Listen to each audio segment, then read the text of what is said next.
آئیے جانتے ہیں کہ کنگ فیصل اپنے ہی بھتیجے کے ہاتھوں کیسے شہید ہوئے۔ یہ شاہ فیصل ہیں جنہوں نے 1962 میں سعودی عرب میں غلامی کو مکمل طور پر ختم کیا اور حکومت نے تمام غلاموں کو آزاد کروانے کے لیے ان کے مالکوں کو معاوضہ بھی ادا کیا۔ شاہ فیصل نے اپنے دور میں علماء کی مخالفت کی پرواہ کیے بغیر ٹیلی ویژن متعارف کروایا تھا، لیکن جب انہوں نے ٹی وی سٹیشنز بنانے کے بعد اس پر کئی روز تک تلاوت قرآن چلوائی تو سب علماء خاموش ہو گئے۔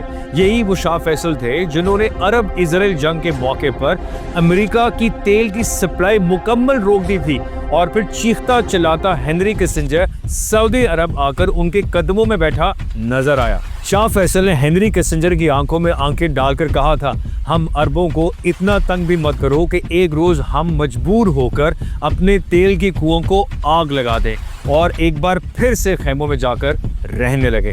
یاد رہے کہ 25 مارچ 1975 میں وہ اپنے ہی بھتیجے فیصل بن مسعود کے ہاتھوں مارے گئے۔